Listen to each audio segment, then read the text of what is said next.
The number one thing we get asked when we share that we book the majority of our travel using credit card points and miles is about our credit score. So in today's episode, we are diving into all things credit. So if you've been on the fence or you have the same concern, this episode is for you.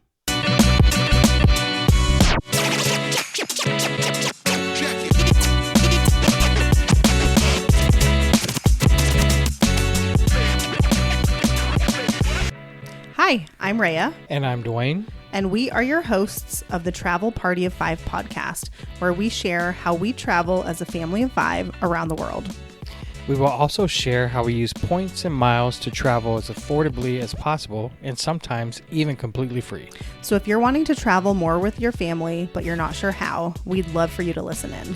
So welcome to our podcast where we hope you learn a thing or two to get you closer to your next trip.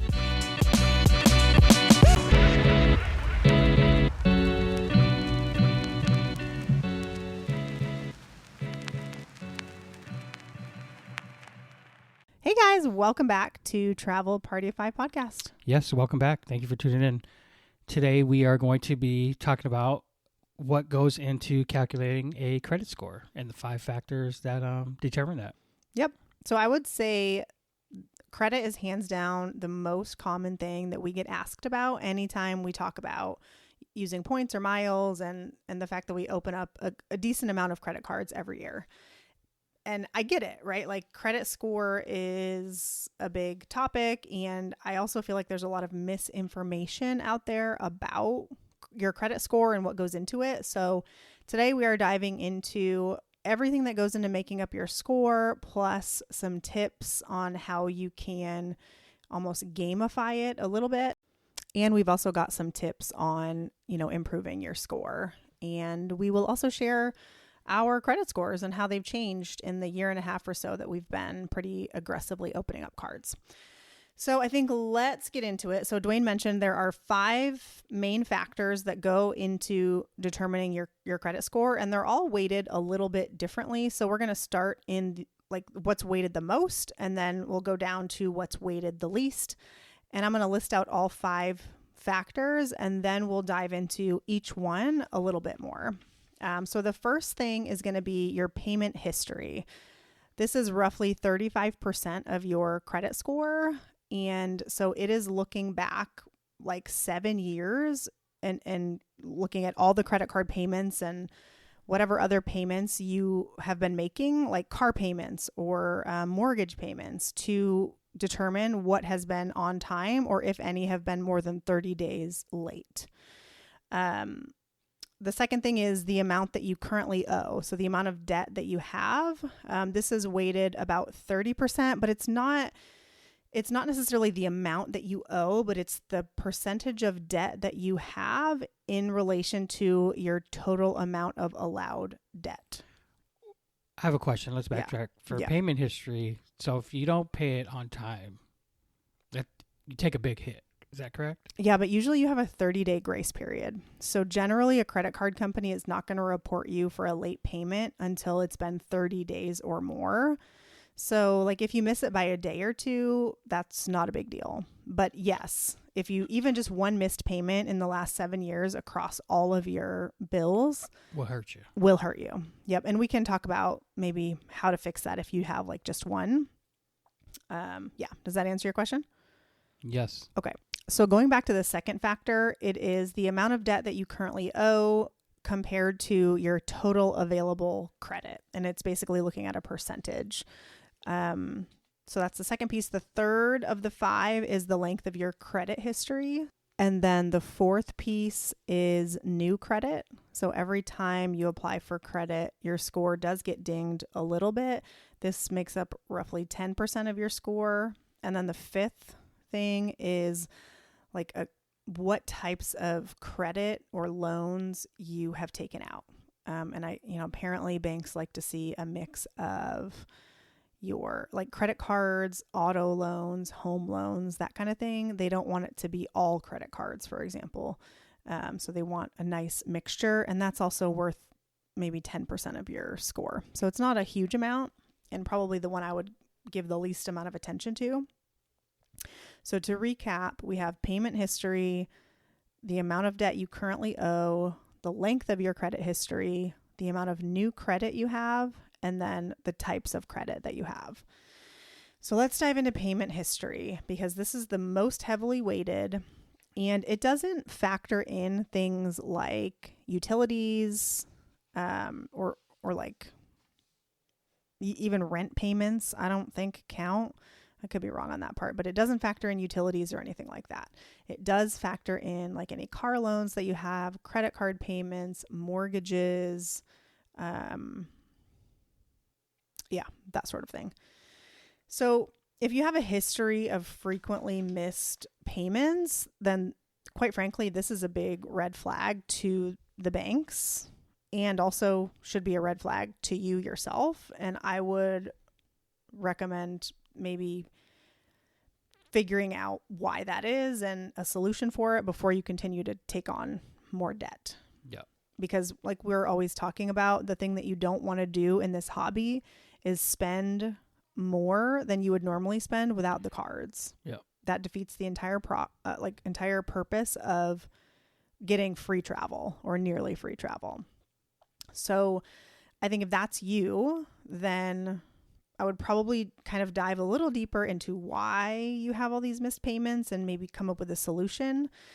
If it was like years ago and you're just kind of waiting for it to fall off, then unfortunately the only thing that you can really do is give it time. And even if it's just paying the minimum payment, that's the way to go. For your credit score, yes. Yeah. It's not going to get you out of debt, but no, but as long as you're paying the minimum payment, yes, your credit score will not go down. Yeah, well, it shouldn't unless your total amount of credit gets decreased. But yes, minimum payment, I guess, at the very least. But here's the thing. If you only have 1 or 2 missed payments in your history, which should go back 7 years, there is something that you can do to try to fix this. And I know this because we did it for your credit. Do you remember? Yes. You mean my great credit score? Well, it's great now. Well, yeah. So we sent what is called a letter of goodwill, basically, to the credit card company because Dwayne had one late payment over the last 7 years, and it was to a Kohl's card. And so we basically sent them a letter. You can find templates online. Just go to Google and type credit card goodwill letter template, and you'll find a bunch. And you can even search like Kohl's credit card, and it'll tell you where to send it. Obviously, if you have a different credit card, you can try Googling that too. And basically, this letter just says, I have one missed payment in all of my, 7 years of credit history with you, and you can explain whatever the extenuating circumstances were that caused you to miss that payment, and you can ask that they remove the missed payment. Basically, stop reporting it to the credit bureaus. And we sent that letter in the mail. We never heard back, but it did just disappear one day. So if you have one missed payment or maybe 2, that I think is worth a try. Do you have any questions on that? I mean, I typed the letter and you signed it. I mean, yeah, it was super, super easy. It was easy. Yeah, it was really easy. Definitely worth doing it as well. For sure. Yep. Okay, so the second factor is the amount you owe. And this, I think, is really important. So basically what credit bureaus are looking at is they want your current amount of credit card debt to be 30% or less than your total available credit. I've heard some say that they want 50% or less, but I think 30% or less is a good number to aim for, and it's a little on the conservative side. So if you have, let's just say you have $10,000 of available credit, right? Let's say that's 2 credit cards and each of them has a $5,000 limit. Okay, so if you have a $2,000 balance across both of those credit cards, you have a 20% credit utilization rate, right? So you have $10,000 of total credit that you could use, but you're only using $2,000 of it, which is 20%. However, if you had a $1,000 credit limit and that was it, and you had a $500 balance, technically that's a 50% utilization rate, even though it's only $500. So there are two ways to go about this. So one, you can call your current cards and you can ask for an increase in your credit limit. And that is one way to automatically lower your credit utilization rate. Yes, we also did that for me as well, right? No, we didn't do that. We did a different trick, which we'll talk about here in a minute. So that's one way that you could do it. The other way is you could just open up another credit card, and that will also increase your available credit, therefore lowering your utilization rate. So these are sometimes like tips that mortgage brokers will give you when you're buying a house, right? Because they want you to have the best credit possible. That's how you get better interest rates.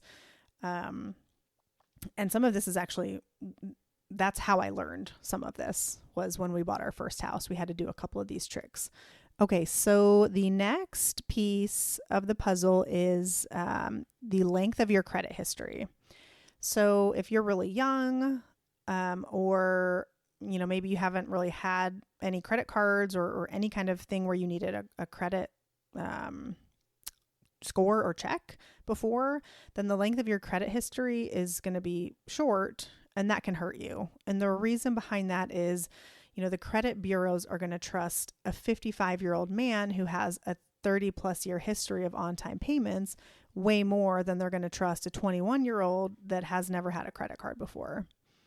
So there's a couple of ways you can get around this. And this is what we did for you, Dwayne.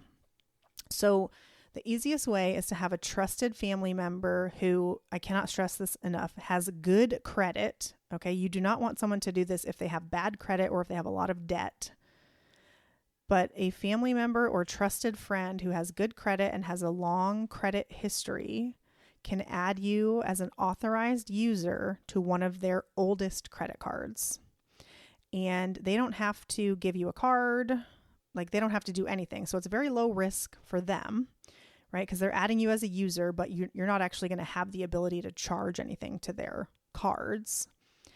And then that automatically lengthens your credit history to whatever date that their card was opened on. So when we were buying our first house, this is what we did for Dwayne, because his credit wasn't bad. He just didn't have a lot of it.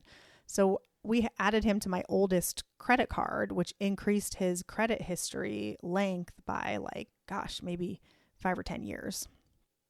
And that bumped up his score significantly. So that is an option. And again, just cannot stress enough that you need to make sure they have good credit. And it would probably be better if there's no balance on that card. But again, it's not a huge deal. And then the last two pieces, again, these are each weighted about 10%. So one is new credit. And so, yes, opening up a new credit card can drop your score a little bit. But in my experience, that is temporary, because it is dinging your credit a little bit because you're getting a hard inquiry when they check your credit to approve you for the card. But your credit available credit is also increasing, which lowers your credit utilization rate, which is a good thing. So opening up for new cards can ding you in the short term, but in my experience, it is temporary. And then the last piece, like we said, also worth about 10% is the mix of credit. I don't pay any attention to this because there's really not much I can do about it. One of us has an auto loan in our name. One of us has our home mortgage in our name. So, I guess we do kind of have a mix of different debts, but we don't have any student loan debt or anything like that. So I just don't pay much attention to that piece at all because you really can't control it. Like, you should never go out and take out a car loan just to improve your credit score. Please it's don't stupid. do that. So I wouldn't pay any attention to that. But the biggest pieces you can control are on-time payment history, the length of your credit history, and your debt utilization rate. So let's talk about how many cards we've opened And then I'm going to pull up our credit scores on, we like to use Experian Boost, and we're going to share how they've changed since we started doing this, which was really like fall of 2022 is when we started being aggressive with opening cards. Okay, so I pulled up Experian Boost, and my credit score is currently 775, and I think I've opened 5 or 6 new credit cards in the last year. I've also closed a couple because basically we will open them. If they have an annual fee, we will keep them for 1 year. And at the end of that year, we will then decide, is this annual fee worth it? And a lot of times it's not. So then we will close the card. It's important to wait at least a year, though. Otherwise, it gives you a bad reputation with the banks. So this is me opening probably at least 6 cards in the last 12 months and closing 3 cards also. So, and then let's look at yours, because yours has improved a lot. If I can figure out a way to put these screenshots in the comments, I'm going to do that. Okay, and your credit score is a 769, which is also very good. But so my credit score is like, when you look at the graph, it basically just looks like a flat ocean. It has been pretty much the same since we started. But your credit score, when we started, according to this graph, it was 624, and that was September 9th, 2022. And as of today, which is April something, it is 769. And the only things that we did differently were, 1, we sent that goodwill letter because you had 1 missed payment on your payment history.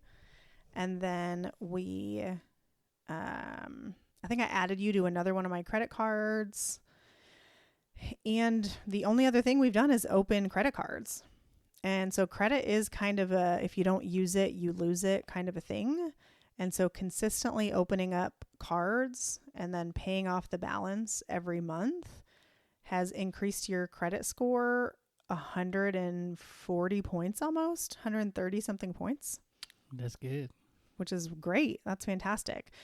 So I think when people ask me about my credit score, I'm like, it's really good. Like, both of our credit scores are really good. I almost feel like, I don't know if they don't believe me or what, but I do know that there is a lot of misinformation out there about credit cards and debt in general. And I mean, yes, there are people that are not managing it correctly. But I do think if you can manage it correctly, then this is a phenomenal way to get a trip or 2 for your family every year, or more than that if you want, with money you're already spending. And you can increase your credit score at the same time. So, yep. I do want to give the caveat that if you're in the middle of buying a house, you should always check with your mortgage lender. There's usually, they'll ask you to stop applying for cards maybe 90 days before your closing date. But you can ask them and, see what they say. But I would just want to give that caveat, is that's probably the only time we would take a short break from opening cards, is if we were going to buy another property. So I think, I feel like this is a shorter episode today, but really good information for people who are on the fence. Yeah, really helpful. Very informative. Yeah. You did a great job. Thanks. If you guys have any questions, Instagram is always the best way to find us. We are at Travel Party of 5, the number 5, no underscores or anything, just at Travel Party of 5. And I'm on there all the time. So please ask. Thanks for listening. Thank you guys very much. Have a great day. We will talk to you next week. Have a good one.